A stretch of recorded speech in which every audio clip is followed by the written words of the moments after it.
Hey, Dan, have we gotten confirmation of that? Yes, I did.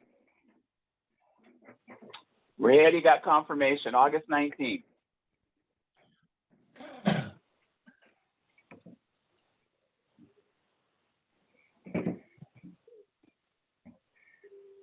So I think we are ready to start with the flag salute. Dan, Okay. there's no PowerPoint, Dan. There's no PowerPoint? Okay, great. So then we will forego the flag salute. What about, can we post up the stats for the North Station? I did not pull those because I had a baby placed with me and I was dealing with DCFS. Okay, that's okay. We'll catch up next month. Okay, tonight we have both districts, District 8 and District 9. Let's start with District 8. Jonathan. Good evening, everybody. Thank you. And thank you very much for the invitation to participate. And look forward to continuing and hopefully even see you in person next month. Just wanted to provide a few quick updates and then happy to answer any questions that I can. First off, I think as you all know, I mean that with the COVID variants and now with the Delta variant, Long Beach and LA County and everybody are seeing an increase again, unfortunately, in cases. I know LA County just recently announced requiring masks indoors for everybody. So, and as you've heard the health officials say, the best way to avoid getting it with the Delta variant is to get vaccinated. There's a number of Long Beach is going much more to vaccine clinics in different communities. In fact, starting today, it'll be every Thursday at the farmers market on Atlantic. They're also going to be having vaccines from 3 to 5 p.m. And I think even Kelly Johnson, the farmers market manager, said that she'll provide a fresh feed to everybody that gets a vaccine. So if you haven't had a chance to, please be sure to get vaccinated, as we're seeing, unfortunately, another significant increase now in cases just due to the Delta variant. At this past week's council meeting, a couple issues of note. One is with the 51st Street Greenbelt, which, if you may be familiar, is at the southern entrance to the deforest wetlands. For about the past decade, it's basically just been a fenced off area with trees and mulch. But so we've been working on activating that space and making it more of a neighborhood usable, active recreation space. And so just authorized approving or taking additional $3 million grant from the Ocean Protection Council, which is a state agency, to hopefully begin work soon on improving that space, which is at the southern gateway to the deforest wetlands. Also, there was a study session on the Clean Long Beach initiative, which is both looking at the work that the Clean team in Long Beach has been doing for the past few years, and especially now with the American Recovery Act funds that the city received, putting an additional $4 million into proactive, the Clean Long Beach initiative. This will include, again, hopefully a quick response to both dumped items, as well as to call in for special pickups. And in fact, they will be rolling out soon. Right now, get 4 free special pickups a year.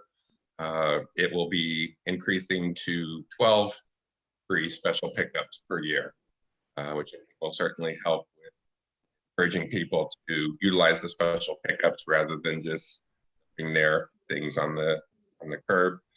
We also are seeing more proactive, some deep cleaning along our major corridors, and that will include in North Long Beach, on Long Beach Boulevard, everything north of Del Amo, Atlantic, everything north of Del Amo, Cherry north of Del Amo, and Market Street among the corridors, so that with this additional funding, we'll be able to have one of our clean teams regularly go through and do proactive deep cleaning along these corridors, which will help, as well as the recent agreement that the city reached with Caltrans, so that the city will be maintaining and cleaning some of the main off-ramps along our freeways, since Caltrans does not have the capacity to do that. So with the federal funding that we received, that will help in that. I will go ahead and post a link to that memo that just came out.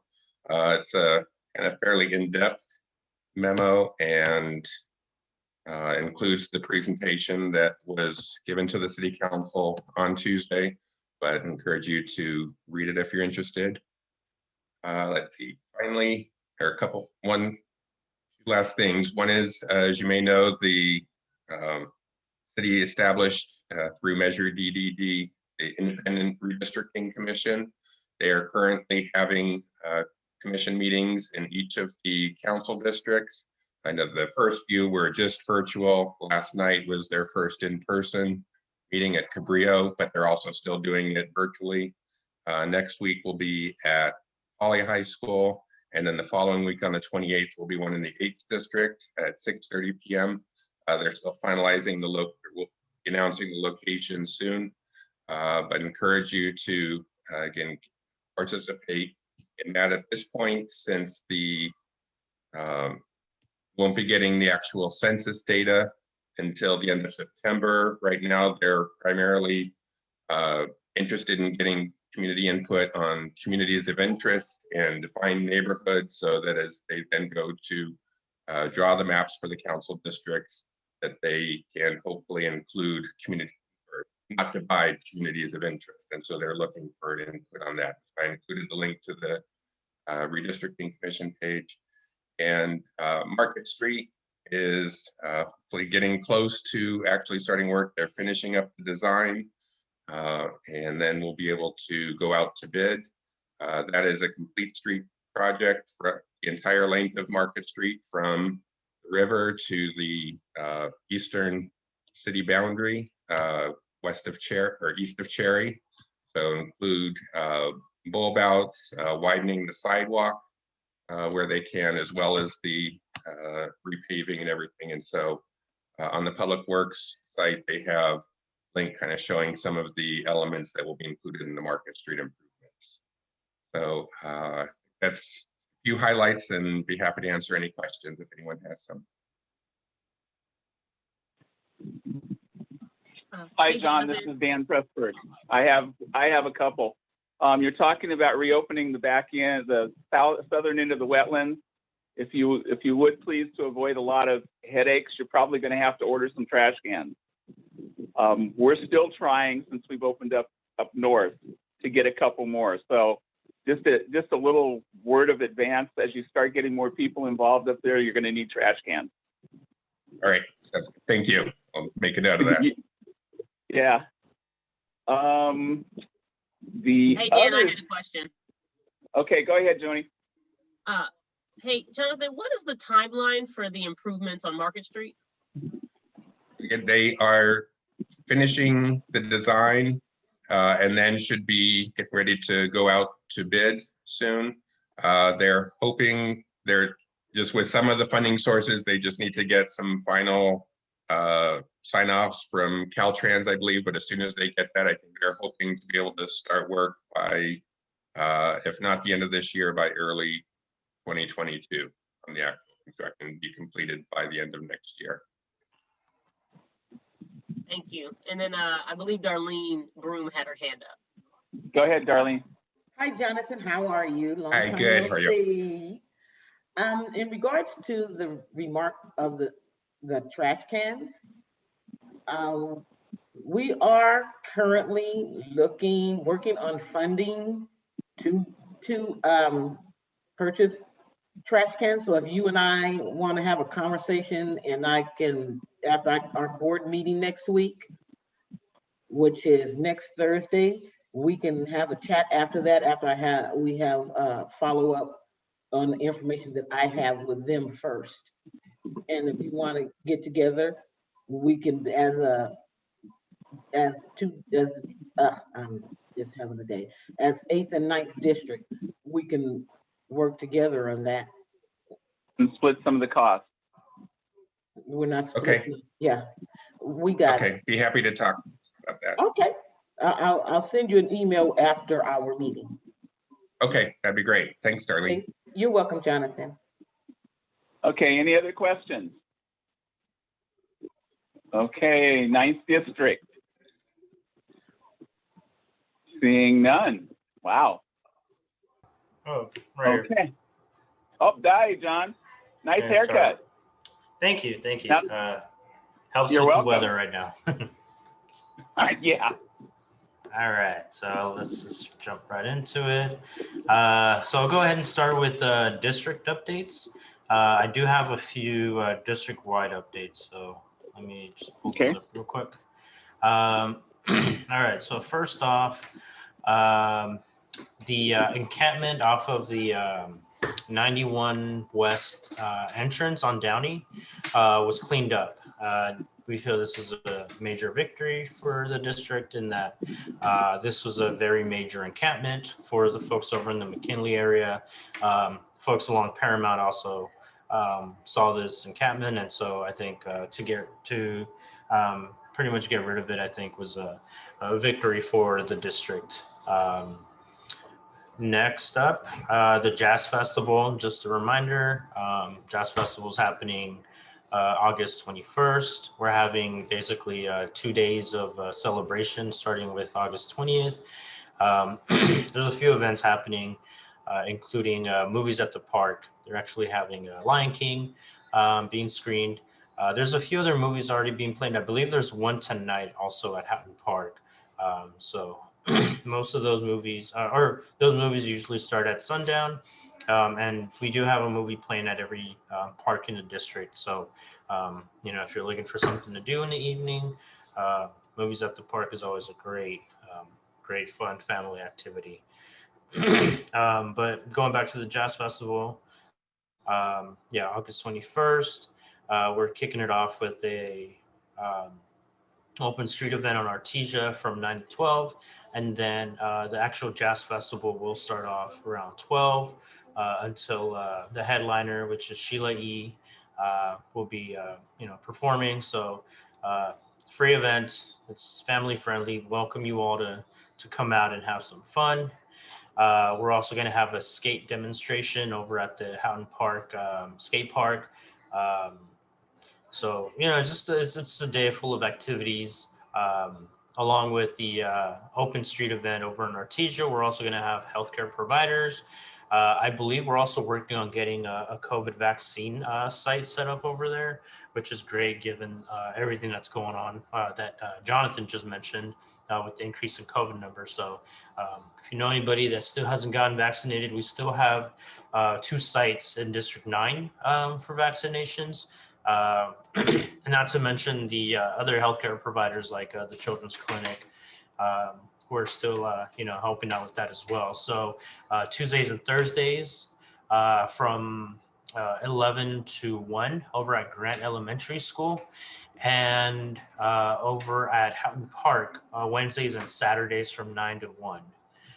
If you know anybody that still needs vaccination, send them over there.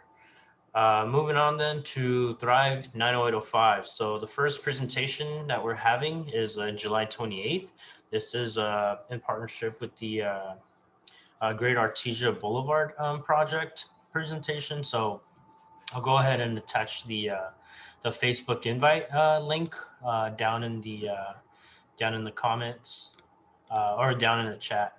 And please come out. It's the first of 5 series, or is the first of 5 presentations that we are now conducting in person for the time being, in which we will be highlighting different aspects of the the changes that we've seen over the last couple years in the ninth district and in Uptown. So if you'd like to learn more about that, I mean, I know some of you are actually part of this whole process. So, very excited to kind of just bring all of this out for you all to see and to learn more about just the great changes that have been happening in the ninth district. Next up, National Night Out. We're actually having some mini grants that we're offering to the different neighborhood associations or just community members who want to host an event. I know DeForest Park is definitely hosting a really big one, so very excited to make a stop there on our tour of the different neighborhood associations that are hosting an event. Basically, we're offering small grants, and if you're interested in applying, you don't necessarily have to be part of a neighborhood association. You can be an individual that annually hosts one of these events. Just feel free to email me, and I'll go ahead and send you more information on that. Houghton Park mural. So today, this morning, we had the Parks and Rec Commission host. I want to say their first in-person meeting in a while, and they hosted it at Houghton Park, which is very fitting because one of the items that was discussed this morning was the approval of a mural over at the Houghton Park bleachers. This is something that we've been trying to work on for quite some time. The mural itself is basically an homage to the jazz festivals of the past, and it'll be a great addition to the jazz festival that we're hosting, given that it's our 10-year anniversary of the jazz festival. So it was just a really exciting process to see, the Parks and Rec Commission come to Uptown, come, check out the new facility over out in Park and approve this great project that we can't wait to unveil on August 21st. Federal money was also allocated by Congresswoman Barragan to the Michelle Obama Library. I believe there's a Long Beach Post article about that. But basically, this is some of the money that was allocated for improvements at the library. Hopefully, we'll get a report as to how this money will be used over at the library. But it's really it's exciting to see federal support come down to our district by our representative in Congress. So I'll go ahead and link the Long Beach Post article if you're interested in reading up on that. Now moving on to the local stuff here at the DeForest Park neighborhood. So I took a walk with one of our DeForest Park residents along J Mills. We used to actually do more regular walks before COVID. So this is my first time actually engaging with somebody to kind of check out what's going on in that part of the neighborhood. I took some pictures and reported some items, including potholes, trees that still need to be trimmed.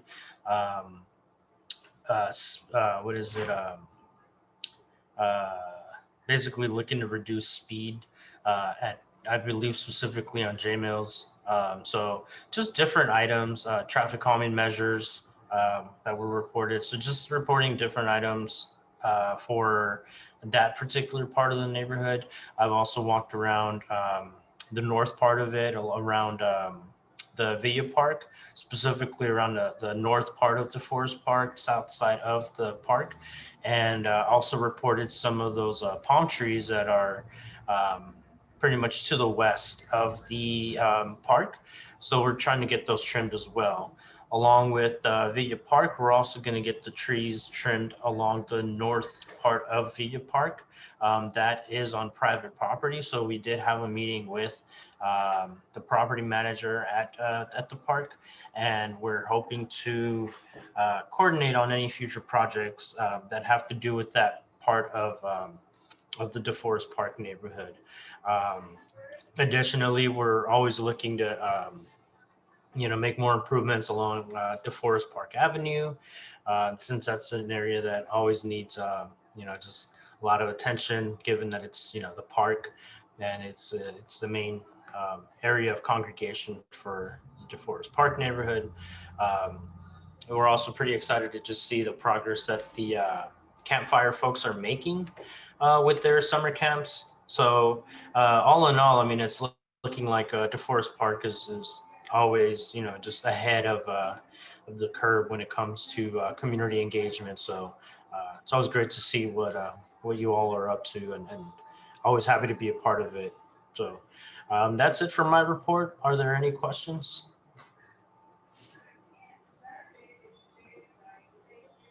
Any questions for Jonathan? Okay. All right, thank you. Yeah, thank you, John. Let's move right along to Brian. Are you ready, Brian? As soon as you're unmuted, we'll start. There you go. You're up. Thank you. I appreciate being invited tonight. Thanks for having us, and it's great to hear what's going on there in the community.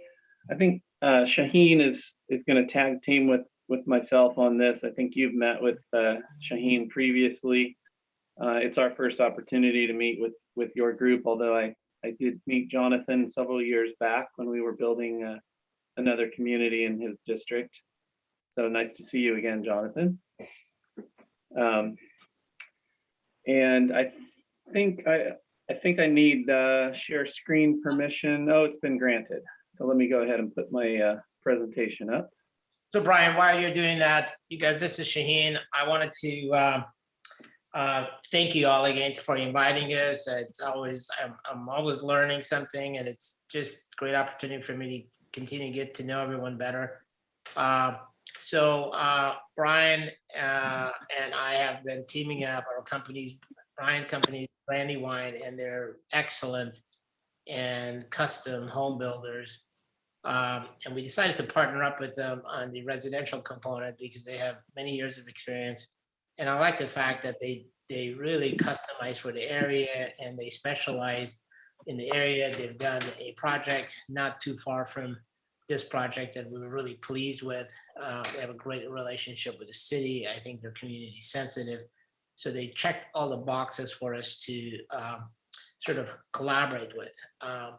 And so we've been very busy working on the site across from Michelle Obama Library. It's been, I want to say it's been challenging on many parts because it's, you know, we want to do something that's brings in some, you know, fresh ideas, and we're building for the future. We also, you have the added responsibility of making sure that the project brought some amenities, you know, with the challenges with retail. We wanted to make sure that we brought some services to the area and not just residential. The site itself had some contamination. We've got an electrical line running through it. So Brian's been a great partner in just helping us navigate through sort of all the challenges. But the good news that I want to share with everyone is we have made tremendous progress, and we're due to go to the planning department here coming up here in August. And we are really working hard in trying to break ground here before the end of the year, or by the end of the year.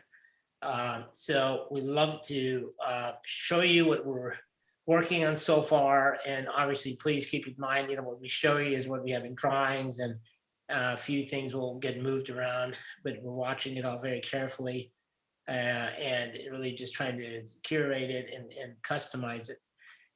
So we'll do that, and then I'm happy to loop back and share with you guys some of the activities down for District 8 as well, and with Al Austin's district and Jonathan's district, and kind of give you guys an update. So on that note, I'll pass the baton back to Brian. Great, thanks, Shaheen. Can everyone see a blue screen with some logos on it? Yes. Great. Okay, well, this is brief. We're going to go fairly quickly, but the goal is just to give you an overview of what our project is, and then just learn a little bit more about what your community values and where you guys are heading. So as Shaheen mentioned, it's a partnership between Brandywine Homes, which is a family-owned, privately held home builder, and we specialize in infill development. So we're 100% building in town and that forces us to become neighbors everywhere we build. So we like it. We like being that in that niche, and it's been great for us to have a opportunity to do that 2 years ago with Riverdale, which is at Del Amo and the LA River. And we put in 131 detached homes and also some other improvements there.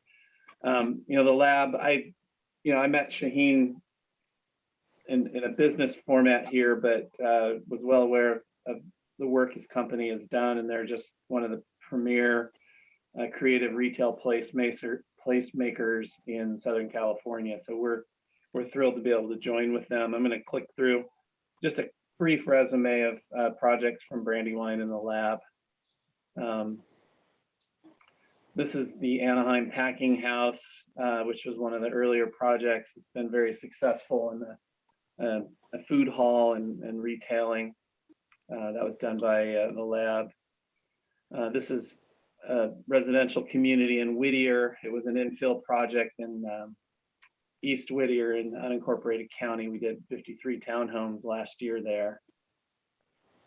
This is one of the lab's projects in Anaheim. This is a design image for Modern Times Brewery. This is a typical interior of a home that we build. We're about 70% townhomes, 30% detached single family homes. This is a home that we built in Norwalk. An aerial view of our Whittier project there with the construction going up in the lower portion, and a golf course that was struggling and was really revitalized by our participation. This might be familiar to some of you. It's Molina Park, and we built this as part of the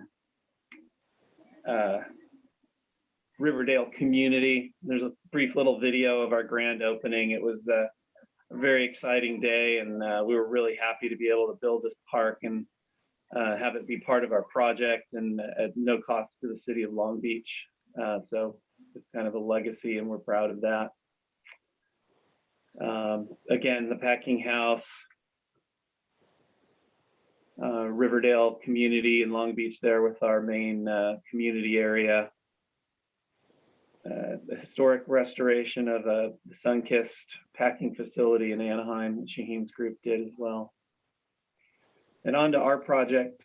So we're here right at the southeastern corner of the DeForest Park neighborhood. And you can see the site there outlined in red. At the southern border of our site is South Street, and the northern border of our site is East 59th Street. We're located right across the street from the Michelle Obama Library. This is one of the first projects that will take advantage of the new approved zoning overlay for the Atlantic Corridor. And as such, our project does not need any zoning amendments or special zoning entitlements. We're able to utilize the zoning that the city's already put in place. When chatting with Joni earlier in the week, it was interesting to note that kind of the disparity between the what you see driving along the Atlantic Corridor, and then when you jump off a block or two, you get into neighborhoods that are fantastic.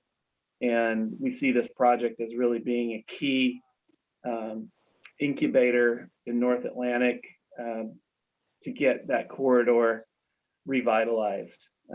Our project frontage runs along a significant area, and it implements some of the new traffic strategies that the city's been putting in place. But I love this picture of, I don't know what street it is, but this is just right off South Street there. We think being across from the Michelle Obama Library is a fantastic position as well. It's a beautiful piece of architecture, and as we emerge from the pandemic, it's really a fantastic node for the community, along with Houghton Park, which I visited for the first time a couple of weeks ago and was really impressed with what's going on there.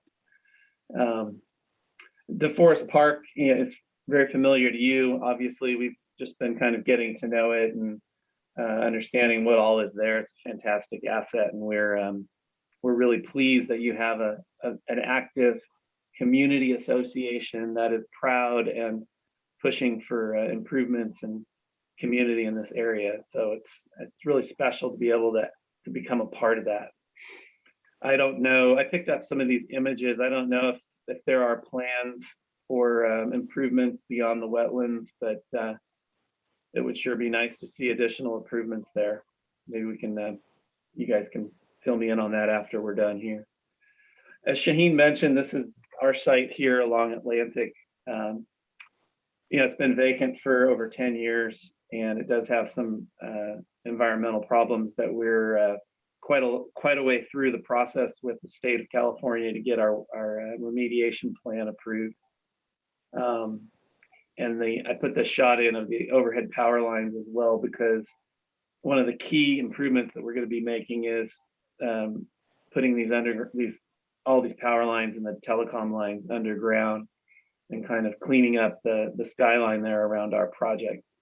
The city has a policy for new development to do this, and it's something that we've gotten good at. We've made our application to Southern California Edison months ago, and it's a multi-year process to get these lines down and undergrounded.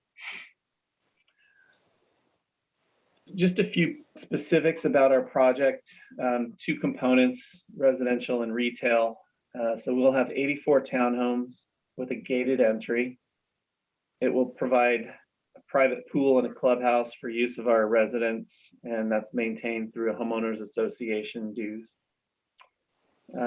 We've been careful with our perimeter to design pedestrian friendly and interactive fronts to our houses. So we have small front yard patios with low walls surrounding the perimeter of our site. So there's kind of a pedestrian interaction going on. I mentioned the environmental cleanup that we'll be undertaking. We're going to spend upwards of $1 million cleaning up the site and hauling the dirt out. Utility undergrounding we talked about. Bus stop enhancements. There is currently a bus stop at South and Atlantic. There's 2 lines. We're going to be consolidating both stops into a single larger stop just across South Street, which will include make it easier to transfer without crossing streets, and just basically cleaning up the frontage there with a new bus stop. Bike lane enhancements along our frontage. We've been working with the city and implementing their bike plan. I think it's fantastic to be able to do that. And that works in conjunction with the bulb outs. Jonathan was mentioning those going in another location. And really kind of focusing on the pedestrian experience rather than the automobile experience, to create spaces that are fun to be in. And the bike lane and the sidewalks are a big part of that. We're really pushing for a groundbreaking in the first quarter, potentially doing remediation work prior to that. That's the residential side, and the retail side is actually way more exciting. So we've got plans. I'll switch over briefly here in a minute, but we've got plans for 2 retail cafes at the corner of South and Atlantic, with a outdoor dining area and then a rooftop dining area that's oriented towards Atlantic. We'll show you that here in a minute. We also include along Atlantic live work storefronts. So the homes facing Atlantic, majority of those homes will be developed for use as live work units with ground floor retail and office space that would be owned by the homeowner and utilized for home business or leased for small retail uses. And then we're also, we've designed in a 3rd retail space in the middle of our block, which will include a small public plaza, sitting area, and then another smaller retail use. We haven't determined what it's going to be, but it could be a flower shop, it could be a newsstand, or it could be a small coffee operation. This is the image for really our working drawings will be based on for the cafes located at South Street and Atlantic. We've worked hard on this to make sure it's realistic and functional. So it's not just a pretty picture at this point. We see two restaurant uses coming in here. We're providing bike space. We're also going to be implementing a bike share platform here for the to provide another location for the city's bike share program. Shaheen, do you want to jump in on this at all? Is anything you want to add? Yeah, thank you, Brian. So you guys, we probably should have mentioned to you, so the branding for this project is called Rhythm. So you'll see the logo on the upper left. We didn't mention that. And, it works with, the entire block, District 8, District 9, the entire project, we're calling the beat. And, we're really excited about this beat of the neighborhood and, the heartbeat.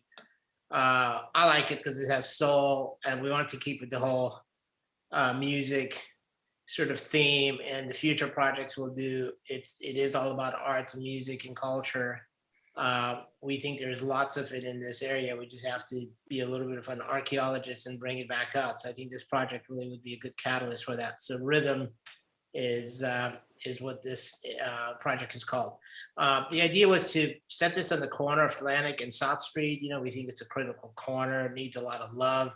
It's obviously we like folks from across the street from Michelle Obama Library to come across. We also really obviously designing this for the immediate local neighborhood. People can bike, walk to the area. We thought having the rooftop is kind of cool as opposed to having everything on the ground level. So there's a rooftop cafe. And as Brian alluded to, there's actually 2 restaurants in here with some outdoor dining. We're learning that outdoor dining is going to stay with us post-COVID. I think a lot of people are actually prefer dining outside, particularly here in Southern California where we have the beautiful weather. And we've added a fire pit. It's an outdoor fire pit. It's just a great place to go get some coffee, sit by your fire pit, take the dog, to take the Sunday paper. So we really want to make it very environmental friendly. I promise you it's not going to be some national tenant like Subway. We're working in bringing in some curated local operators to do this. We want it to be special and not homogenized. Next slide, Brian. Great. Well, thanks, Shaheen. So this next couple of slides will show you kind of the forms for the townhomes. This one's looking from Atlantic and 59, so that's looking on the north end. Linden is the western edge of our site, and where our project entry is. This would be the view from Linden.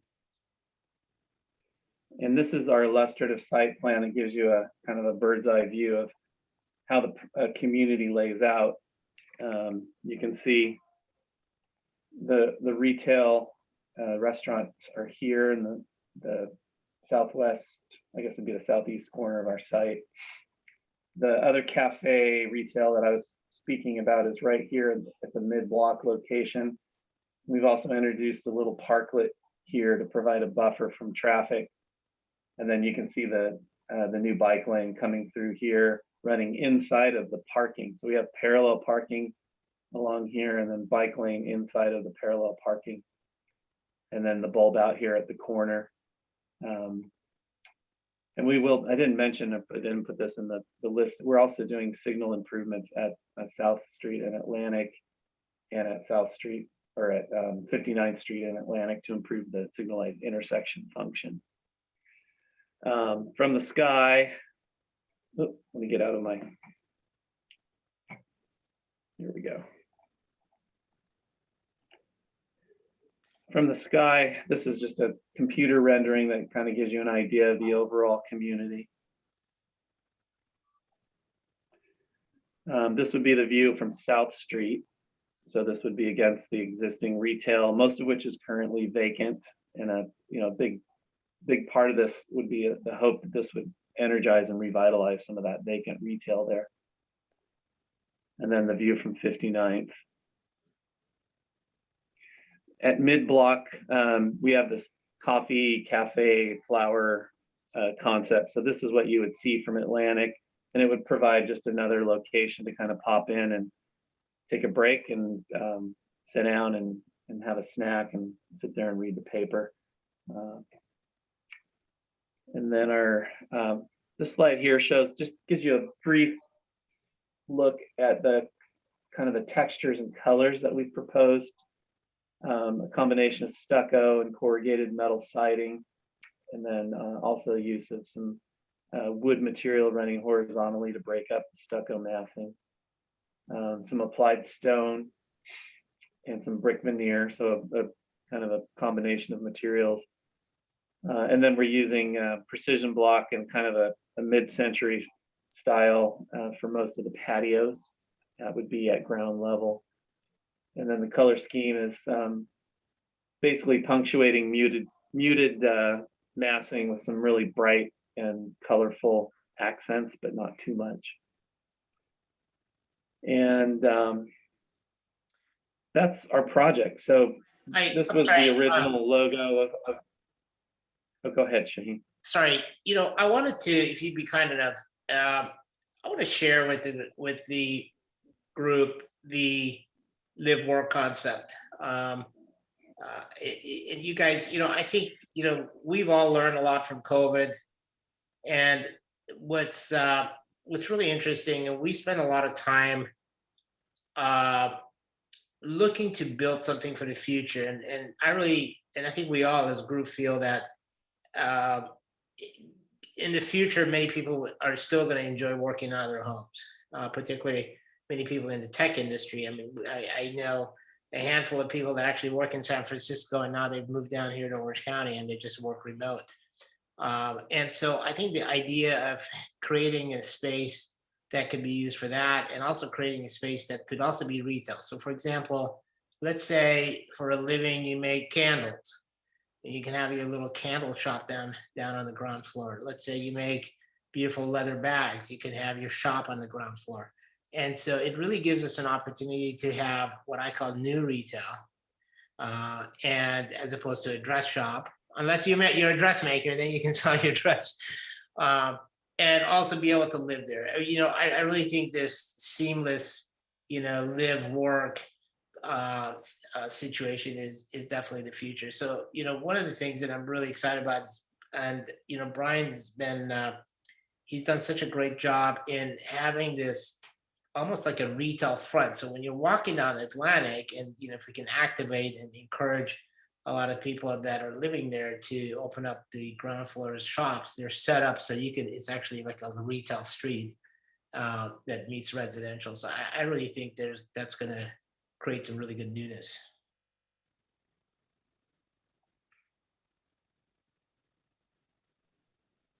Thanks, Shaheen. You can tell Shaheen's the marketing and design end of this team, so he's always thinking. I didn't want to take too much of your time. I just wanted to give you a quick overview of our project, and where we are right now is we're currently scheduled. Shaheen, this will be an update for you. I got word today that we're scheduled for September 2nd for Planning Commission. They were not able to get us on August 19th. Okay, well, close enough.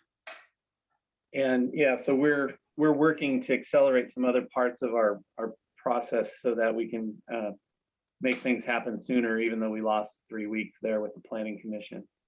And we're really committed to getting action by the end of the year, or at the latest, within first quarter of next year.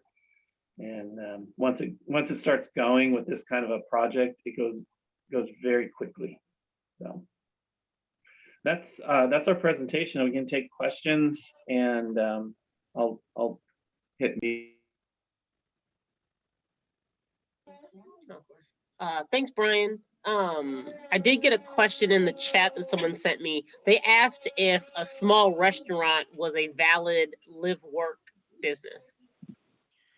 I can answer that. I think it could be depending on what the restaurant is. Yes, and the reason I'm saying that is, many of our successful restaurants are family owned, or boyfriend and girlfriend get together, or a couple of guys or a couple of ladies get together, and they're 500 square foot. So I really think in the restaurant business, the trend is definitely smaller. However, there are certain criterias on a commercial restaurant space, such as, you know, a hood and X amount of space, 32 linear feet for storage and so forth. So I think that might add a little bit to the infrastructure, but I think in terms of more traditional retailing, or as I mentioned, you know, whether you're a candle maker or a bag maker or something, I think those are not going to require any other, you know, sort of heavy equipment or anything different in that sense. But if somebody really wanted to open a little restaurant, it can be done. They just have to, you know, meet the health department requirements. Reese Williams, what's the occupancy, the number of people per cracker box?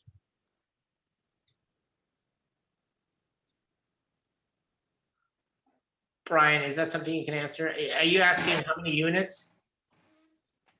How many people per resident? Oh, okay, sure.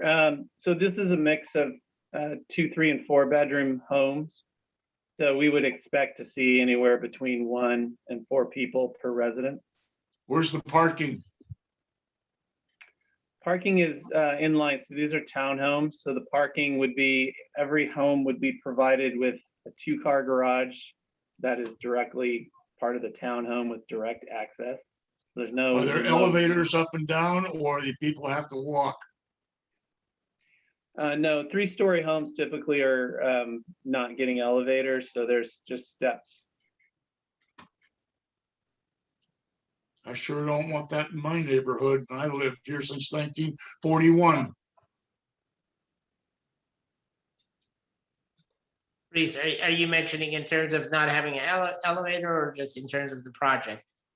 Well, I'm an elderly person who's slightly handicapped. I don't climb stairs. And you want to put people in houses with stairs that don't have, or people who are handicapped that don't have access to the other stories. That's kind of crazy.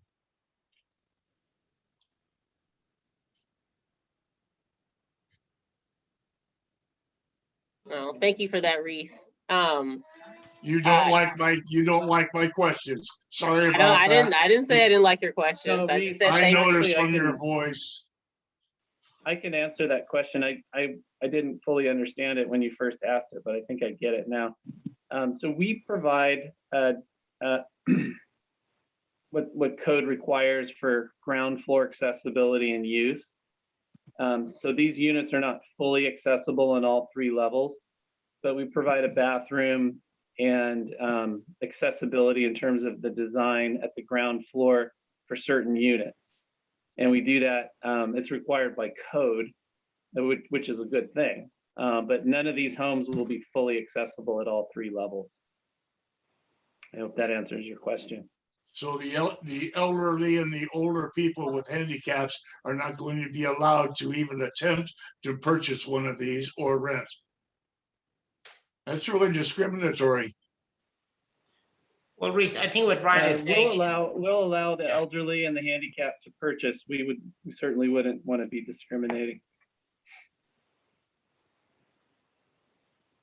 Glad I rattled your cage. Thanks for your question, Mr. Williams. Appreciate it. Do we have any more questions? I have a question. I was wondering, in regards to what he was just saying, in a more realistic way, you're going to have a rooftop restaurant. Is there going to be an elevator to get up to that restaurant, or can handicapped people only go to the bottom restaurant? That's a good question. I appreciate you asking that. And there's actually a pretty straightforward answer. So the code, the building code required, or the ADA portion of the building code requires that you must provide equal amenities for an upstairs area. If you're going to have it, you have to provide the same array of amenities in the downstairs patio. So we've specifically designed this corner to provide actually more amenities in the downstairs area than in the upstairs area. And at a certain size, which it's not a very large restaurant, when restaurants get over a certain threshold in size, then you do need to provide an elevator to get up to the second level. But we're nowhere near the size that would be a requirement. And we've amenitized the ground floor patio quite nicely with a fireplace and seating and everything that you would need down there.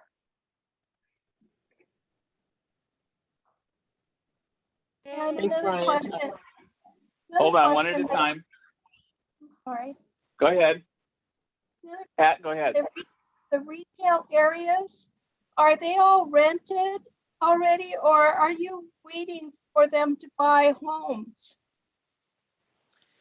No, Pat, the retail areas are, as I mentioned, it's live work. So it's the people that actually own or rent the homes. They are the ones that are going to, handle retail as they choose, whether it's retail or office. The restaurants have not been leased yet. We typically start our leasing when we're in construction. So it would be too early for us to do the leasing at this point. Once we get through planning and we know exactly what the net size and square footage will be, and we get through the building department, and as you know, things sort of shift around, then we'll start our leasing at that point when we have the actual and final numbers. Out of curiosity, what's the price point for these condos? What are you talking about for? Yeah, we're monitoring it. I mean, we have to obviously take a guess at what the prices will be to move forward, but we watch the market. But the price point, we've really focused on providing homes that are going to be sold and affordable to, the workforce. So this home typically is, our typical buyer profile is a nurse, a teacher, fireman, policeman, those income ranges. And the home pricing will be probably from the low 500s to the mid 600s. And I just noticed, I actually got this off your guys' webpage, the market stats for June in DeForest Park are great. I mean, it's really strong market. New listings, median price for new listings within DeForest Park was $720,000. So, we're going to be under that with about probably the same amount of footage in a townhome configuration compared to a single family home.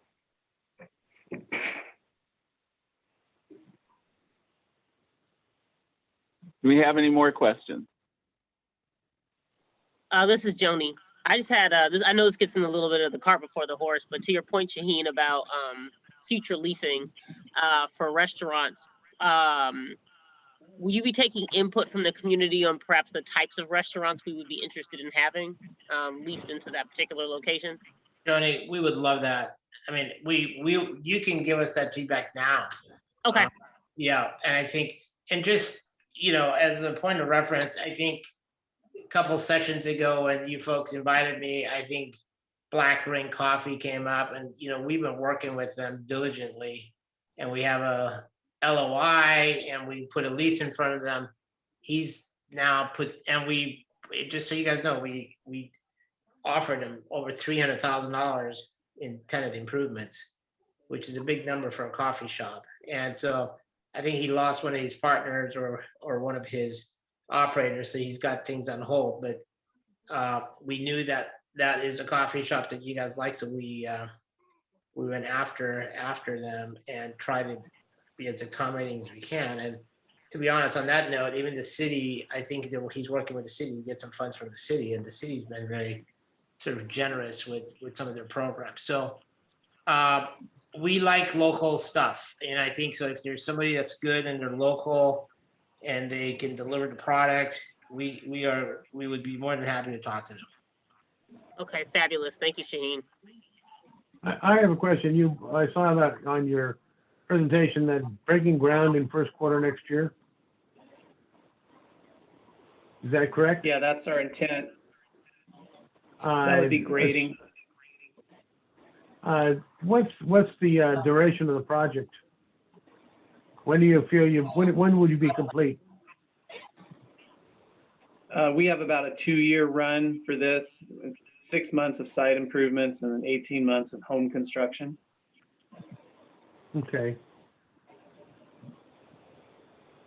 And then sometime after that, the other improvements down further south on Atlantic and South Street that were discussed a long time ago? Sorry, So I- the go ahead, Brian. Yeah, I was gonna say the improvements that we're conditioned with, the traffic signal improvements, the street improvements, we got some sewer improvements to do. All those have to be done before we can close escrow on a home. No, So I'm those will be talking done in about conjunction. I'm talking about the rest of the larger uptown project in south on Atlantic, past South Street, in the next couple blocks and all. When is that? Is that still on the plan, or is it kind of been pushed out? No, Mike, so I can answer that. So what's happened in the south part, we quite honestly have been really challenged, particularly with COVID, in trying to bring some leases in. We certainly haven't given up, and we, as a matter of fact, I mean, I guess I can share with the public, but we have an LOI from the Jazz Museum into moving one of the buildings. So we're working diligently on bringing tenants into the District 8 and just immediately south of South Street. As far as South Street, where that bakery and the building that burnt down and the empty lot behind it, we have signed up another partnership with Brandywine, as a matter of fact, to build some residential units there and a cafe. So we're done in that. We're done with that deal, and I think that's just a matter of scheduling that development in. So that's sort of the latest that we have on District 8 and south of South Street. We really feel that this project that Brian just shared with you is really the catalyst to reactivate the area, Mike. You know, it's I think this is going to bring new people in. It's going to bring new energy in. It'll bring in 2-3 restaurants. I really think as soon as we break ground and see some activity, it will encourage others to come in and open more restaurants and coffee shops and maybe a brewery on just south of South Street. But we're on a daily basis, we're out there trying to get people interested in this area. Well, one of the things that I want to be realistic about, you know, I think COVID took all of us by surprise, and post-COVID, there's been so many empty restaurant spaces downtown Long Beach, as well as other places. And so all of a sudden there's all of these second generation restaurant spaces, and for sure retail spaces, that landlords are cutting deals on. And from a sort of a leasing standpoint, you know, a lot of people are just sort of doing these deals in downtown or by the water before they want to invest here in the north section of town. But I'm hoping we're going to get through that. Again, we're having a lot of conversations, and you know, I think sooner or later some of these are going to materialize into a lease. I hear a lot about, but I hear a lot about the homes that are being built, and some about the restaurants. And you call this an arts district. What kind of arts are you talking about? We thought there was going to be some kind of like community art gallery over there, and different opportunities for artists. And I don't hear much about that. Well, Pat, thanks for your question. Yes, we want as much art in here as possible. I wasn't necessarily, I felt that it would be more important to bring in some food services and a coffee shop into the Rhythm project. We have plenty of large spaces south of South Street for the arts. again, the best example I can give you is, looks like we're very close in signing the Jazz Museum to come in. And so we're also looking at some potters that are looking to do pottery shop there. Galleries obviously a little bit harder because it's hard to make money selling paintings, but hey, if you guys know somebody that's interested, you know, we will give them free rent, we will work with them. So it's not that we are not interested, we're very interested. It's just that I think that segment just takes a little longer to get leased. It's just hard to make an arts district without art. Just keep that in mind. Pat, I went to art school and I fully understand that. I agree. I think it's just finding a gallery that's willing to come in and hang paintings for sale in this part of town at this time. So again, Have you ever thought of having a co-op where you offer spaces to various local artists that don't have a lot of money? Well, just so you know, this segment for us is not about the money. As I mentioned, we're willing, and you can quote me on that, this is being recorded, to offer the spaces free to the artists. So this isn't, you know, I don't want to put the notion out there, we don't want to do a gallery because they can't pay rent. I think it's just finding the right gallery operator that is willing to take over one of these spaces and do something with integrity. And I know there's people out there, so I think it's just a matter of time for us to connect with someone that's willing to come into this area. And again, if you know people, I'm more than happy to have a dialogue with them. I actually do know some artists that, I don't know, might be interested. Yeah, and but by the way, we're also willing to do rotating galleries. So I mean, if somebody doesn't want to make a 5-year commitment or something, that's fine. You know, if they come in and, you know, they can do a pop-up, you know, so. Well, I personally am an artist and I Nice. have a website and I have a lot of paintings for sale. And I also know a lot of artists. Well, I'm getting to know a lot of artists who might want to participate in something like that. Why don't you, you can put it in the chat, I suppose. Make sure we have your email, Pat, and I will personally email you next week to set something up and show you some of the space we have in District 8. Sure, okay, thanks. Pleasure. Pat, I just wanted to add one thing. One of the uses for the live work could be gallery space. The way the frontage is set up with a lot of glazing right at street level. You know, with it primarily being a home and then secondarily being a business, if somebody purchased the home, the art wouldn't necessarily have to pay the rent, but it could be a kind of a co-tenant there. And we do see that in other live work areas. I've seen it in Santa Ana, seen it in other live work configurations. That's kind of good. a micro. That's a good point, Brian. Yeah.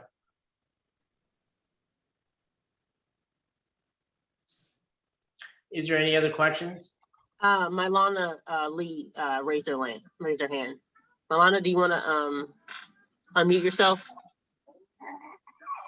Yes, I know in previous meetings, it was mentioned that the community didn't want chain restaurants or franchises. But from a business standpoint, those are the businesses that seem to have had an easier time recovering from COVID.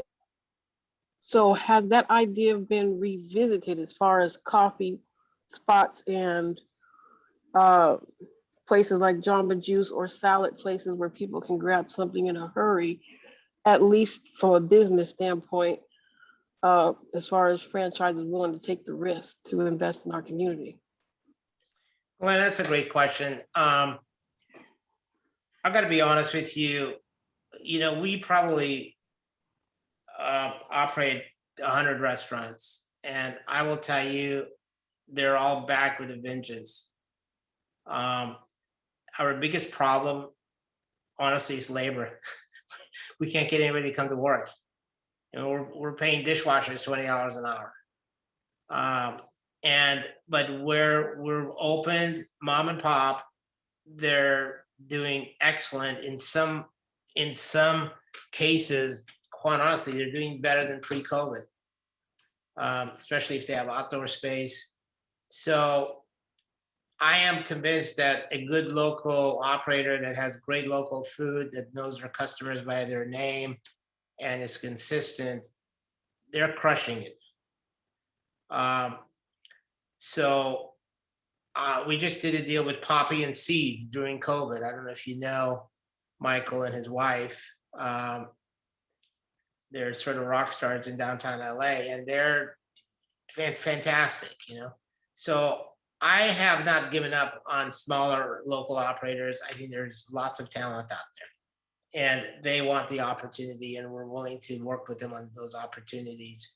Kind of like what Pat was talking about. I think we just have to, because the big organizations are not going to give them the chance, and that's how we get good product.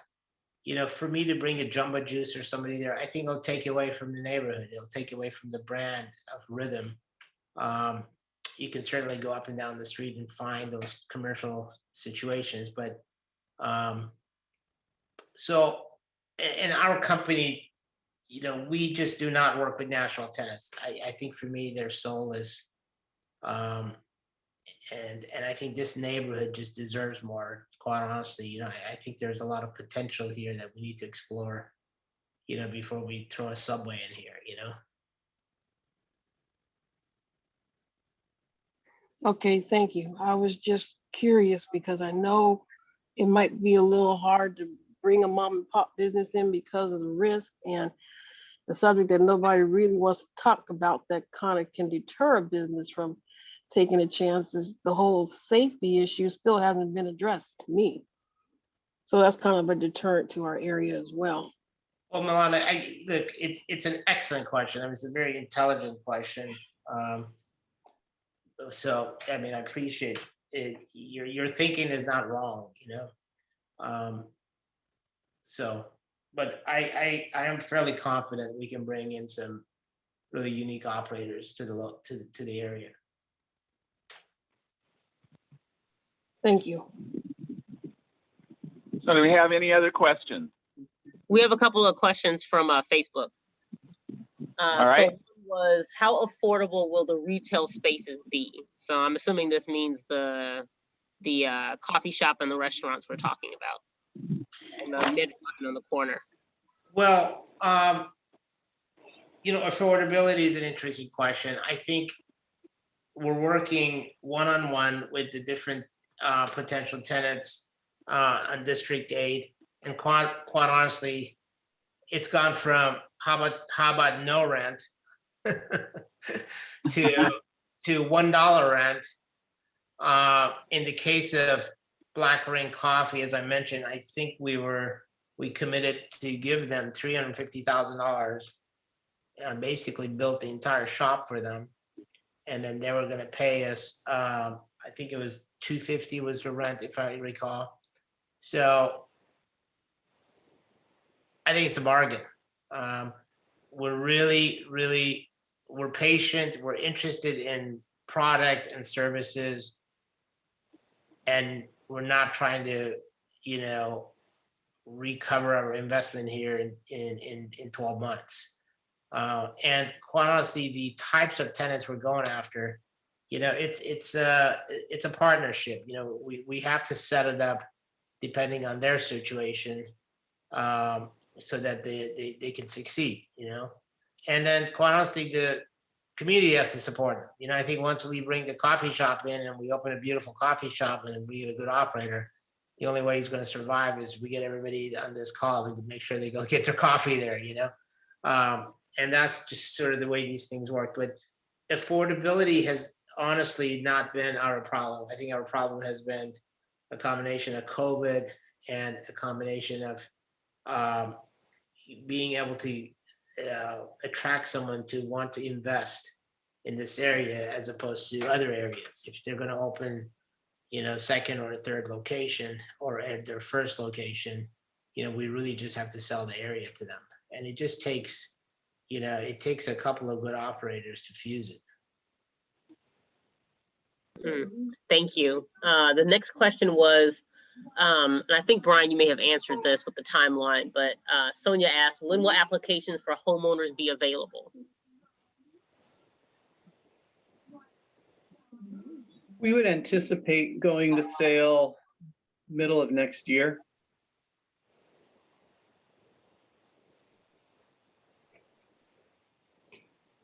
We had a question on here, and I'll answer this. One person, Destiny, asked if about Tierra Mia Coffee. I believe Tierra Mia Coffee actually has signed a letter of intent with a different development, which is called the Uptown, which is near 61st and Atlantic. So Tierra Mia is supposed to be coming, but that'll be in a different development. So we'll go from Atlantic not having any coffee shops to having several that we all now can enjoy and walk to from our homes, which will be great. You guys, I'm looking at the chat from Pat Scott. Pat, I'd love to talk to your Mexican restaurant friend. You can have them email me, Shaheen@thelab.com. That's SHAHEEN @thelab.com. And I'm sure Dan or some of the folks online here, Joni, even can share my email. Thank you, Brian. Absolutely.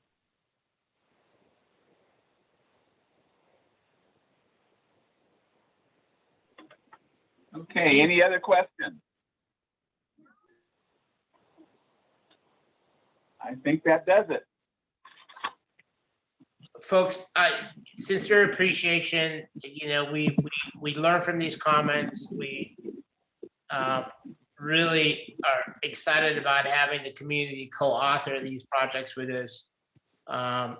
We're making the best decisions we can to make sure that all of the boxes are checked, from affordability to amenity to the integrity of the project, the quality of the project. I think, as Brian alluded to, look, at the end of the day, we really believe in this area. Although it's pioneering in some sense, I really think if we continue to have the dialogue and with the experience of Brandywine and what we've done in the past at the lab with retail, there's absolutely no reason to not have success here. And I do know that, both city council members, Al Austin and also Rex, they're been really tracking this thing closely. They're under a lot of pressure to deliver for the community. So there's a lot of good eyes on it. So thank you for your participation and your questions. And it's exciting for us when we see a community involved like this. So greatly appreciate it. Thank you. I must say, Shaheen, I've been involved with this since several years, since we had meetings at Houghton Park or it was Jordan High School. And I'm impressed with your sincerity and your vision for the community. And I have every faith that you're going to be successful in this project, and the community is going to be much better off because of it. And thank you for presenting this to us. Well, thank you, Pat. That really means a lot. Thank you so much. And I know the Brandywine folks are really going to love hearing that as well. Greatly appreciate it. Thank you. Okay, any further questions?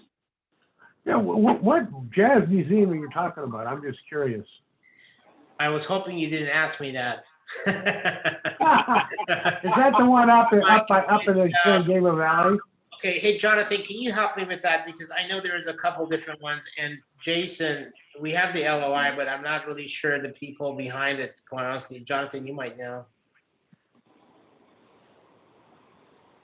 Put you on the spot. It was with Barbara Morrison, I think. Yeah, that's who it is. Yeah, that's the name. Yeah. I'm not sure what that means anything to me. Okay, well, Mike, what I can do probably to answer you properly is I can have Jason, who does our leasing and who's working with her, pass on that information to you if you're interested. Yeah, I'm just curious, mostly. That's all. No, I I understand. like jazz. Yeah.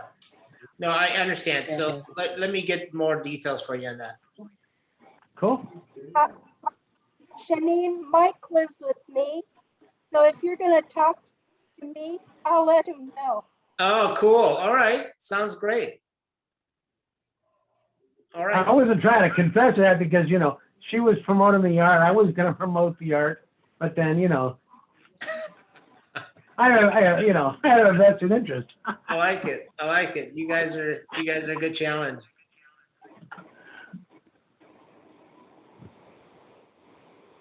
Assuming I was gonna say, assuming I got it right, I put a link to the Barbara Morrison Performing Arts Center. Oh, cool.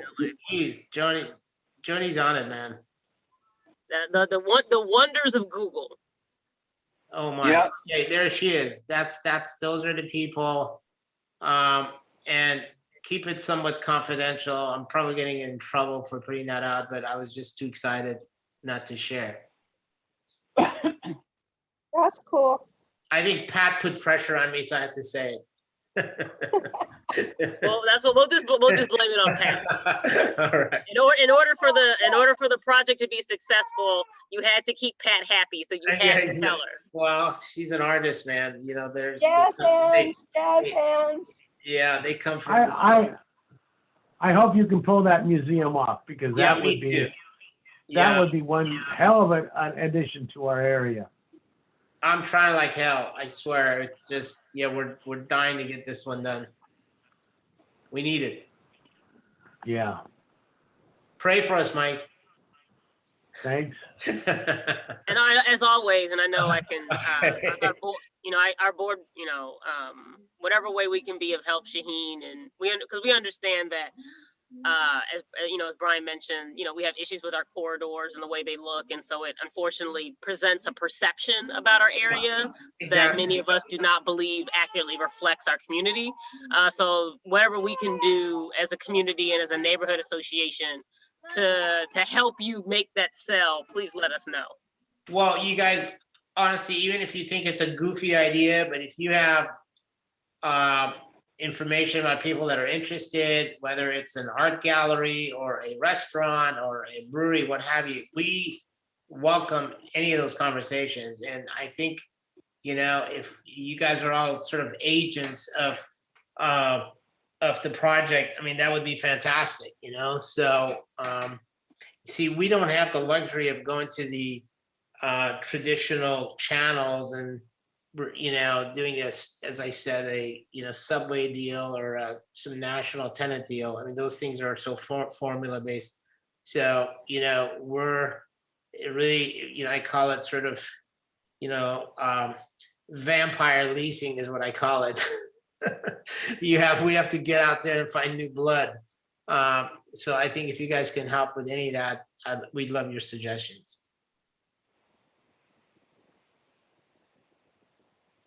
I'll definitely do my best.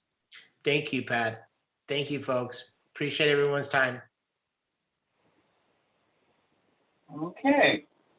Any other questions? Okay, at this point of the meeting, we have an open comment period for anything that was a non-agenda item to speak about for 3 minutes. Is there anyone that would like to speak or enlighten us about anything that's going on that they'd like to talk about? We are a 501c3. We do always allow this at the end of every meeting. Anything else from anyone? Okay, if we do not have anyone else. Dan, just do the announcement about the executive board, the Forest Park Neighborhood Association. We are in need of a secretary, so we are looking for somebody who would be willing to join our board as our neighborhood association secretary. Thank you, Please Johnny. note- One other one. I'm sorry. I said one other one. One other comment.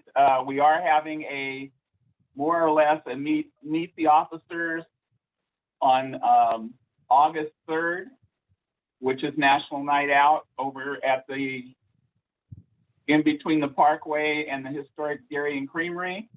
It starts at 6 o'clock and goes to about 8:45. You're welcome to come in and have coffee and some refreshments, maybe a sandwich. So that'll be on August 3rd. Anyone else? Will you be sending out an email about that? All you have to do is go on to North Long Beach News. It's already posted. Okay. Reese Williams, how nice and quiet it is since the 4th. Oh, That's just a because there's a lot comment. of people. There's a lot Just of a people comment making phone about- calls. Just a comment about the 4th. It's gotten quieter.